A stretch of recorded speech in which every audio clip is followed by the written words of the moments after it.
BTech കഴിഞ്ഞ ഏതൊരാളുടെയും ഒരു സ്വപ്ന ജോലിയാണ് ISROയിൽ ഒരു സയന്റിസ്റ്റ് ആവുക എന്ന് പറയുന്നത് അല്ലേ. ISRO സയന്റിസ്റ്റ് നോട്ടിഫിക്കേഷൻ എപ്പോൾ വരുന്ന ഒരുപാട് പേര് പല വീഡിയോസിന്റെ PSU വീഡിയോകളുടെ താഴെയും കമന്റ് ചെയ്തിട്ടുണ്ടായിരുന്നു. അതേ ISROയുടെ നോട്ടിഫിക്കേഷൻ വന്നിരിക്കുകയാണ്. ISRO സയന്റിസ്റ്റ് പോസ്റ്റിലേക്കുള്ള നോട്ടിഫിക്കേഷൻ ആണ് വന്നിരിക്കുന്നത്.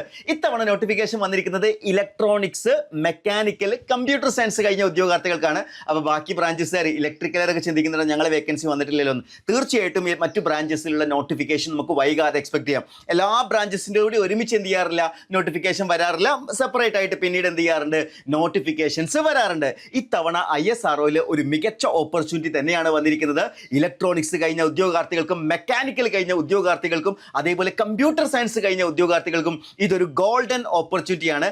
ISROയിൽ സയന്റിസ്റ്റ് ആവുക എന്ന് പറയുന്നത് ഏതൊരാളുടെയും സ്വപ്ന ജോലിയാണ് അല്ലേ. അപ്പം നമുക്ക് ഈ നോട്ടിഫിക്കേഷനുമായി ബന്ധപ്പെട്ട് എന്തെല്ലാം കാര്യങ്ങൾ വരുന്നുണ്ട് നോക്കാം. ഇതൊരു ഗ്രൂപ്പ് A പോസ്റ്റ് ആണ് സയന്റിസ്റ്റ് എന്നുള്ളത് മനസ്സിലാക്കുക. ഇതിൽ നമ്മൾ നോക്കുകയാണെന്നുണ്ടെങ്കിൽ ഈ രജിസ്ട്രേഷൻ പോർട്ടൽ ഓപ്പൺ ആയിട്ടുള്ളത് ഓഗസ്റ്റ് 27 അതായത് ഇന്നലെ മുതൽ രജിസ്ട്രേഷൻ സ്റ്റാർട്ട് ചെയ്തിട്ടുണ്ട്.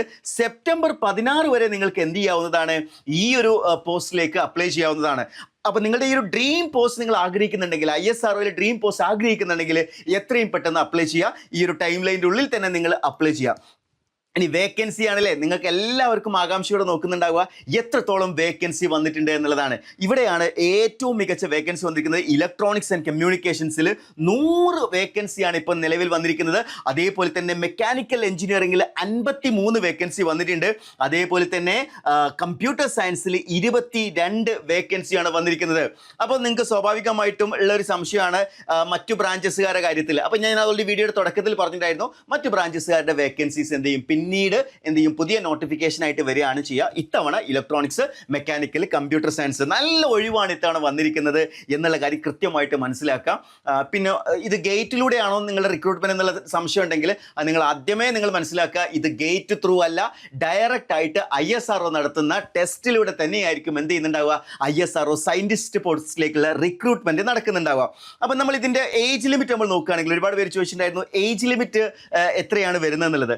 മാക്സിമം ഏജ് ലിമിറ്റ് എന്ന് പറയുന്നത് 28 ഇയേഴ്സ് ആണ്. അപ്പോൾ അതിൽ റിലാക്സേഷൻ വരുന്നത് ആർക്കെന്ന് വെച്ചാൽ എക്സ് സർവീസ് മാനും person with bench disability മാത്രമേ ഇതിൽ എന്ത് ചെയ്തിട്ടുള്ളൂ, ഏജ് റിലാക്സേഷൻ ആയിട്ട് വന്നിട്ടുള്ളൂ. അല്ലാത്തവർക്ക് 28 വയസ്സ് വരെയുള്ള ഉദ്യോഗാർത്ഥികൾക്ക് അപ്ലൈ ചെയ്യാൻ പറ്റും. ഇനി ഇതിന്റെ ക്വാളിഫിക്കേഷൻ എന്തൊക്കെയാണ്, BE ഓർ BTech ആണ്. മാത്രമല്ല ഇതിലൊരു ക്രൈറ്റീരിയ ഉണ്ട്, പെർസെൻറ്റേജ് ക്രൈറ്റീരിയ ഉണ്ട്. അതായത് മിനിമം 65% അഗ്രിഗേറ്റോ, അതല്ല നിങ്ങളുടെ യൂണിവേഴ്സിറ്റിയിൽ CGP ആണെങ്കിൽ അത് 6.84 വരെ നിർബന്ധമാണ്. അതേപോലെ തന്നെ course must be completed within stipulated duration എന്നും പറഞ്ഞിട്ടുണ്ട്. അപ്പോൾ 4 ഇയർ കോഴ്സ് ആണെങ്കിൽ ആ 4 ഇയറിൽ തന്നെ നമ്മൾ എന്ത് ചെയ്യണം, അത് കംപ്ലീറ്റ് ചെയ്തിരിക്കണം. പിന്നെ ഡ്യുവൽ ഡിഗ്രി ഉള്ള ആളുകൾ, അതായത് ഇൻ്റഗ്രേറ്റഡ് ഡിഗ്രി അങ്ങനെയുള്ള ഡ്യുവൽ ഡിഗ്രി ഉണ്ടാവാറുണ്ട്, BSMS പോലുള്ള BTech MTech ഒക്കെ ഉള്ളത്. അപ്പോൾ അതിൽ ഏതിൻ്റെയാണ് പരിഗണിക്കുന്നത് ചോദിച്ചു കഴിഞ്ഞാൽ calculation of CGPA or percentage is based on the graduation level only. അതായത് നിങ്ങളെ ഡിഗ്രി ലെവലിലുള്ള മാർക്കായിരിക്കും എന്ത് ചെയ്യുന്നുണ്ടാവുക, കൗണ്ട് ചെയ്യുന്നുണ്ടാവുക എന്നുള്ള കാര്യം ഓർത്തിരിക്കാം. ഇനി ഇതിൻ്റെ സെലക്ഷൻ പ്രോസസ്സ് എങ്ങനെയാണ്, ഇതിൻ്റെ സെലക്ഷൻ പ്രോസസ്സ് നമ്മൾ നോക്കുകയാണെങ്കിൽ 2 സ്റ്റേജസ് ആയിട്ടാണ് റിക്രൂട്ട്മെന്റ് നടക്കുക. അതിൽ ആദ്യത്തേത് കമ്പ്യൂട്ടർ ബേസ്ഡ് ടെസ്റ്റ് ആണ്. അതിൽ ഒബ്ജക്റ്റീവ് ക്വസ്റ്റ്യൻസ് ആണ് ഉണ്ടാവുക. അതിൽ തന്നെ നമ്മൾ നോക്കുകയാണെങ്കിൽ ഡിസിപ്ലിൻ സ്പെസിഫിക് ആയിട്ടുള്ള 30 മിനിറ്റുള്ള 20 മാർക്കിന്റെ ചോദ്യങ്ങളായിരിക്കും വരുന്നുണ്ടാവുക. അപ്പോൾ ഇതെന്താണെന്ന് വെച്ച് കഴിഞ്ഞാൽ ഈ 20 മാർക്ക് എന്ന് പറയുന്നത് ആപ്റ്റിറ്റ്യൂഡ് ബേസിലും അതേപോലെ 80 മാർക്ക് നിങ്ങളുടെ ഡിസിപ്ലിൻ ബേസ്ഡും ആയിട്ടായിരിക്കും വരുന്നുണ്ടാവുക. അതായത് ഇലക്ട്രോണിക്സ് ആണെങ്കിൽ ഇലക്ട്രോണിക്സ്, മെക്കാനിക്കൽ ആണെങ്കിൽ അത്, കമ്പ്യൂട്ടർ സയൻസ് ആണെങ്കിൽ അത്, അങ്ങനെയായിരിക്കും എന്ത് ചെയ്യുന്നുണ്ടാവുക, ഇതിൻ്റെ ഈ ഒരു എക്സാം പാറ്റേൺ വരുന്നുണ്ടാവുക. ഇനി എക്സാമിൽ നിന്ന് എന്ത് ചെയ്യുന്നുണ്ടാവും, 1.5 ലിസ്റ്റിൽ എന്ത് ചെയ്യുന്നുണ്ടാവും, ഷോർട്ട് ലിസ്റ്റ് ചെയ്യുന്നുണ്ടാവും.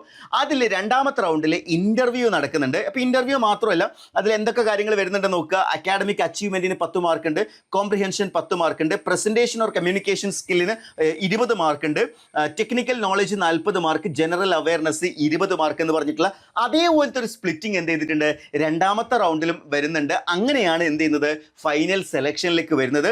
സോ ഈ ഒരു അവസരം ഗേറ്റ് ഇല്ലാതെ, വിത്തൗട്ട് ഗേറ്റ്, ഞാൻ വീണ്ടും പറയാണ്, വിത്തൗട്ട് ഗേറ്റ് ആണ് ഇത്തവണ ISRO നോട്ടിഫിക്കേഷനിൽ വന്നിരിക്കുന്ന സയന്റിസ്റ്റ് പോസ്റ്റിന്റെ റിക്രൂട്ട്മെന്റ്.